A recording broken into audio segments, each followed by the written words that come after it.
योग आसन प्राणायाम आदि करते हैं तब इसका पूरा लाभ होता है।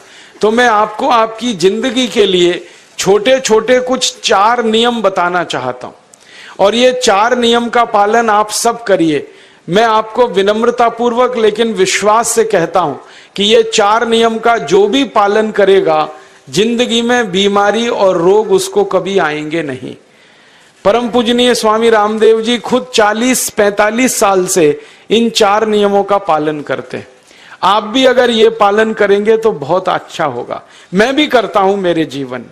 मैं पिछले 15 वर्षों से योग प्राणायाम करता हूं, उसके साथ कुछ नियम मैंने बनाए हैं, वो नियम का पालन करता हूं और वही नियम आपको बताना चाहता हूं। स्वामी जी पालन करते हैं, मैं करता हूं, हमारे लाखों योग शिक्षक करते हैं, और इन नियमों का पालन करने से हमको इतना लाभ हुआ है कि कभी बीमारी आती नहीं। 15 साल से मैंने हर बार मेरा बीपी चेक किया, नॉर्मल है, शुगर नॉर्मल है, ट्राइग्लिसराइड्स नॉर्मल है, कोलेस्ट्रॉल नॉर्मल है। पिछले 15 साल में कभी सर्दी जुकाम भी नहीं हुआ, गला भी नहीं बैठा, कभी हॉस्पिटल नहीं देखा, कभी डॉक्टर के पास नहीं गए, क्योंकि जरूरत नहीं पड़ी। और वो जरूरत नहीं पड़ी क्योंकि हम निरोगी हैं, स्वस्थ हैं। ये निरोगी और स्वस्थ होने के लिए आयुर्वेद की एक छोटी सी जानकारी आपसे मैं शेयर करना चाहता हूं। आयुर्वेद में ये कहा गया है कि किसी भी व्यक्ति को निरोगी होना है, रोग मुक्त होना है, तो अपने जीवन में 3 बातों का ध्यान रखे। अपना वात, पित्त और कफ तीनों का संतुलन रखे। वो 3 तरह के दोष हैं हमारे शरीर में, वात, पित्त, कफ। आपने सुना होगा, ये त्रिदोष आधारित शरीर है। जब वात बहुत बिगड़ जाता है तो 80 से ज्यादा रोग आते हैं। जब पित्त बहुत बिगड़ जाता है तो लगभग 46 से 50 रोग आते हैं, और जब कफ बिगड़ जाता है तो 28 रोग आते हैं, और वात, पित्त, कफ तीनों बिगड़ जाएं तो 148 रोग आते हैं। सर्दी, खांसी, जुकाम से लेकर और कैंसर तक जो आखिरी रोग माना जाता है, ये सब वात, पित्त, कफ के बिगड़ने का खेल है। तो इस देश के आयुर्वेद चिकित्सा के सबसे महान लोगों में से कुछ नाम आप जानते हैं, जैसे चरक ऋषि, जैसे सुश्रुत ऋषि। ऐसे एक ऋषि हुए बाघभट्ट।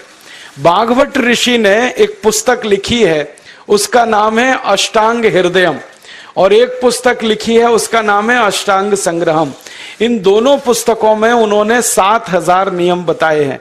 उनमें से 4 बताता हूं, अच्छे लगे तो आज से ही पालन करो और दूसरों को भी बताओ, ताकि कोई भी इन नियमों का पालन करे तो बीमार ही ना पड़े। ये चारों नियम हैं वात, पित्त और कफ को संतुलित रखने के लिए। अब वात, पित्त, कफ तीनों एक साथ आपके संतुलित रहें तो उसके लिए पहला नियम है खाना खाने के तुरंत बाद पानी नहीं पीना। ये पहला नियम है।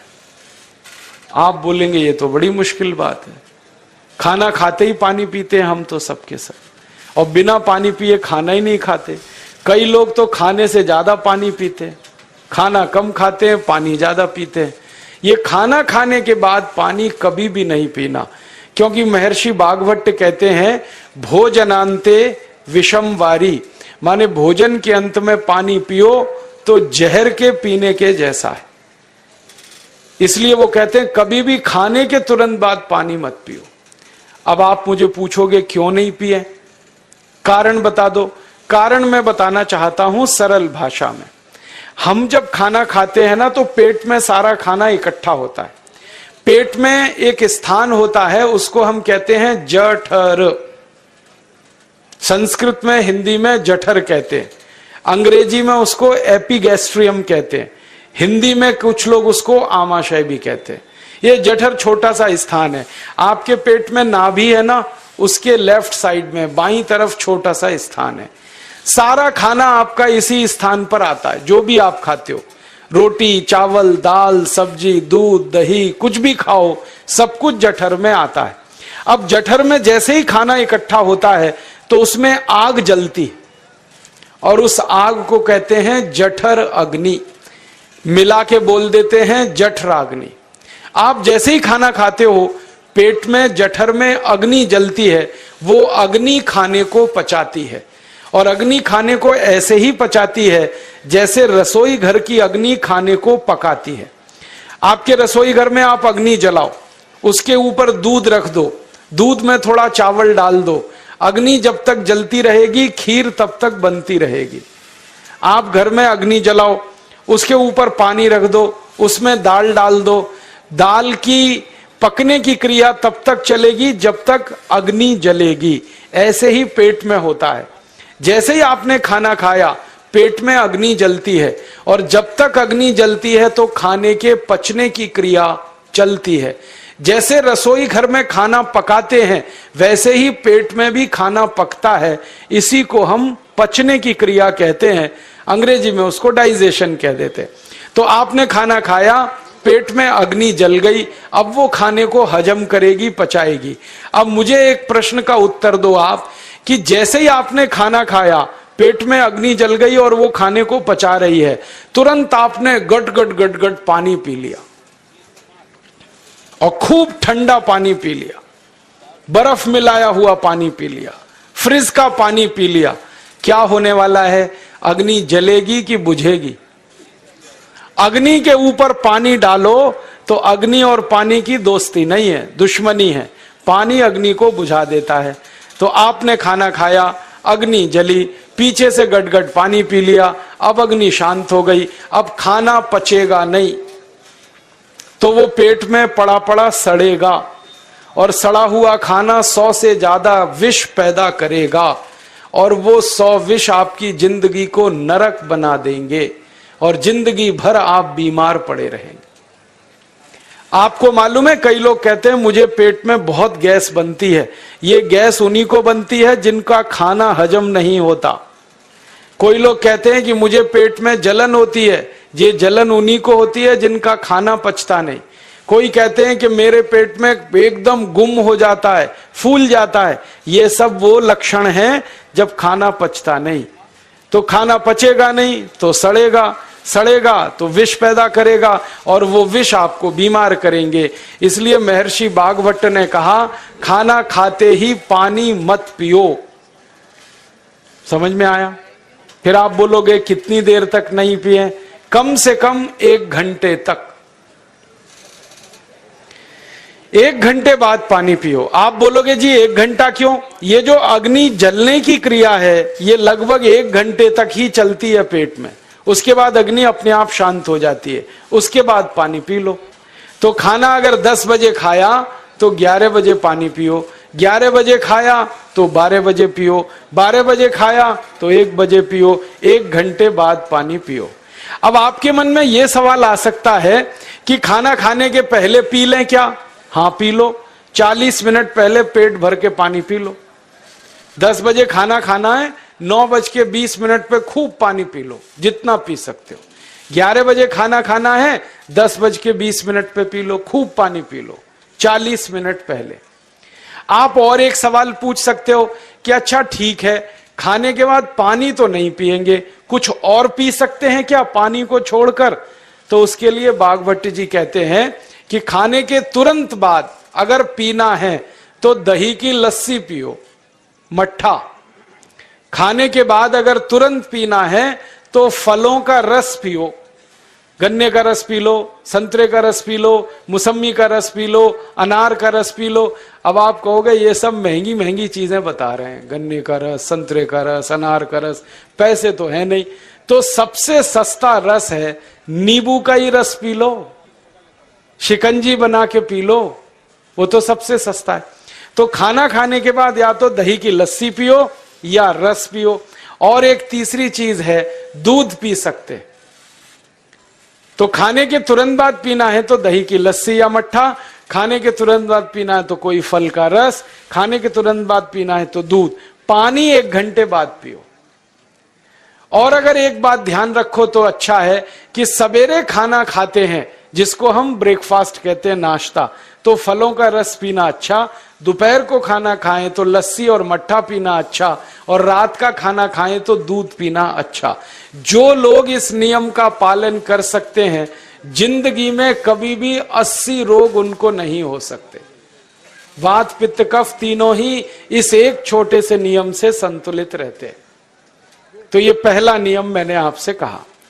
दूसरा नियम एक और है, और वो नियम ये है कि पानी कभी भी पियो, घूट घूट भर के पियो।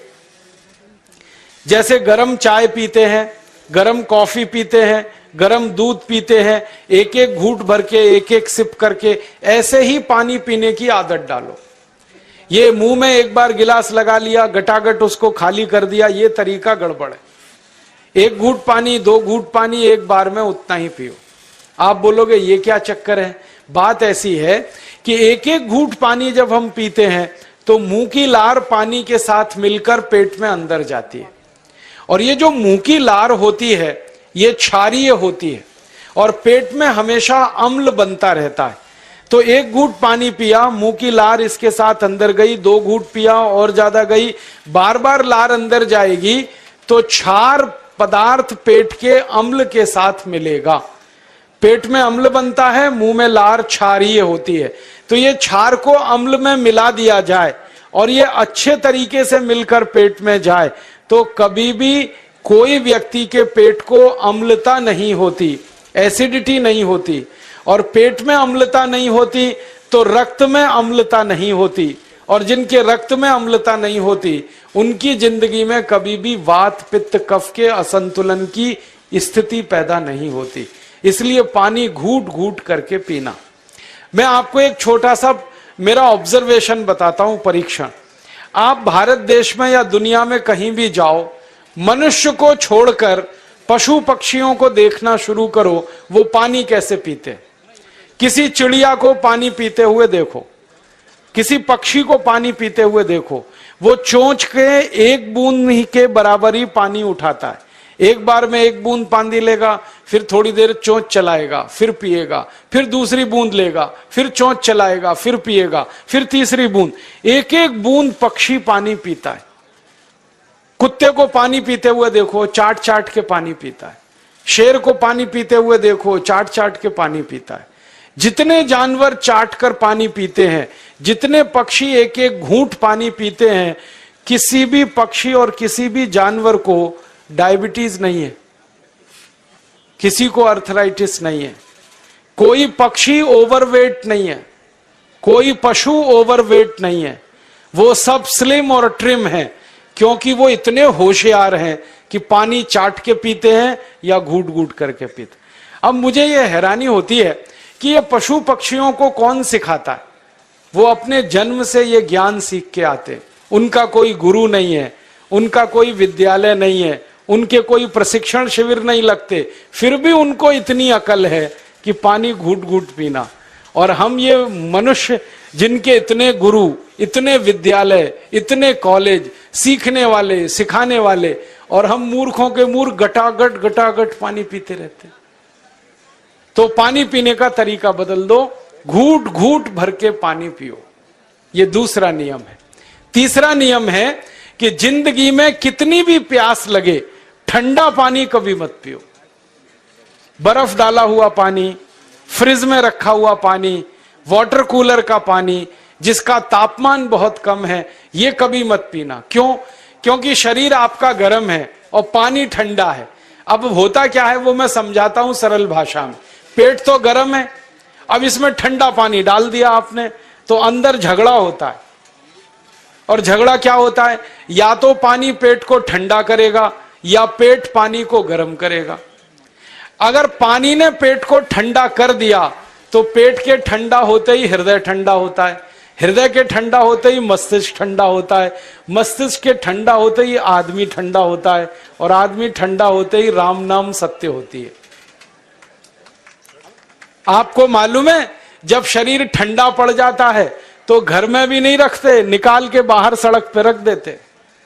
जो घर आपने बनाया अपनी मेहनत से, शरीर के ठंडा पड़ते ही निकाल बाहर करते हैं उस घर में से, और फिर चिल्लाने लगते हैं, लेके जाओ, जल्दी लेके जाओ, इसको जला के आओ।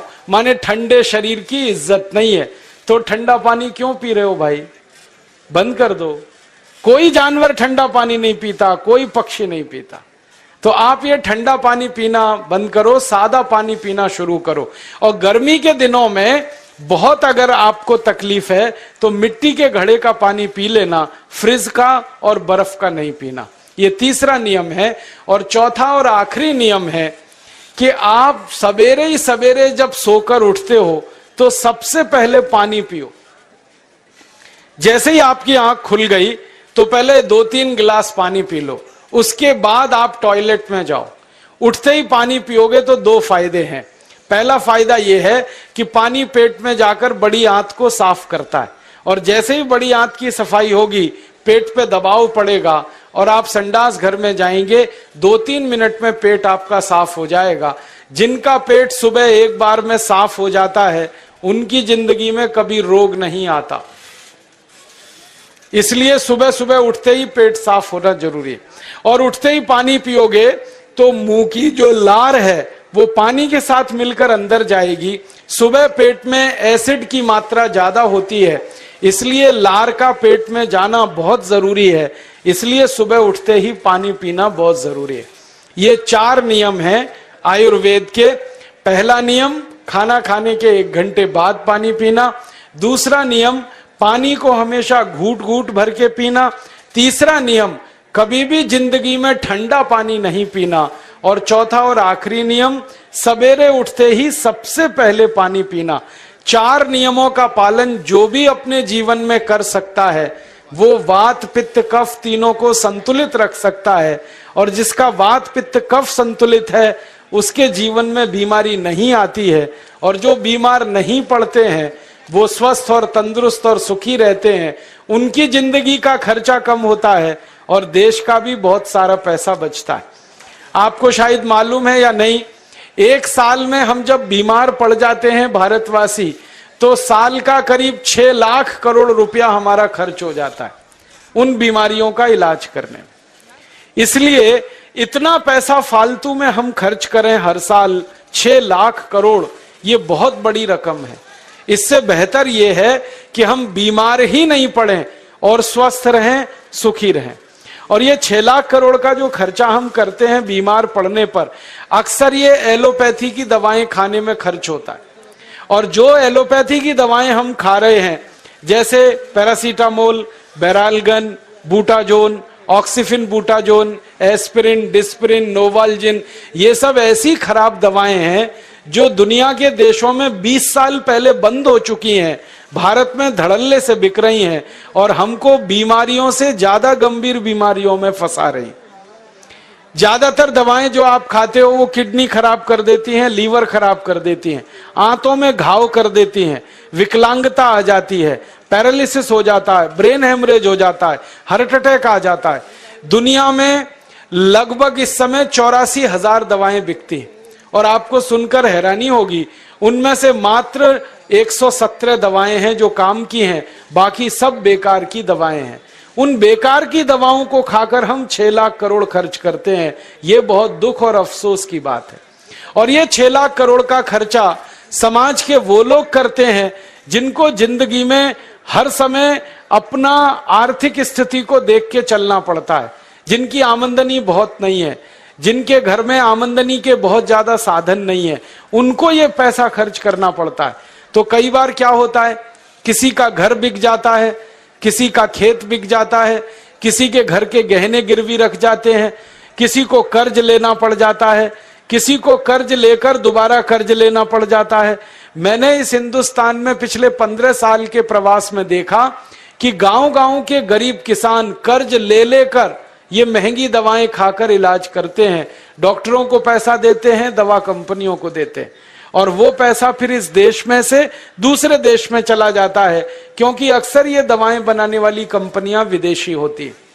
तो हम 6 लाख करोड़ खर्च करें अपने खून पसीने की कमाई का, उससे अच्छा ये है बीमार ही ना पड़े, दवा खाने की जरूरत ही ना पड़े, तो हम सुखी रहें, स्वस्थ रहें। तो योग प्राणायाम करें, 4 नियमों का जीवन में पालन करें, बहुत आसान है आपके लिए। और अब एक छोटी सी एक बात और आप, उम्मीद है दोस्तों आपको हमारी ये वीडियो फायदेमंद लगी होगी। दोस्तों अगर आपको हमारी ये वीडियो फायदेमंद लगे तो आप अपने दोस्तों से जरूर शेयर करिएगा। लाइक एंड कमेंट करके इस वीडियो के बारे में आप अपनी राय सब्सक्राइब भी जरूर करें। और हाँ दोस्तों, हमारे यूट्यूब चैनल को सब्सक्राइब करना ना भूलें। Thanks for watching.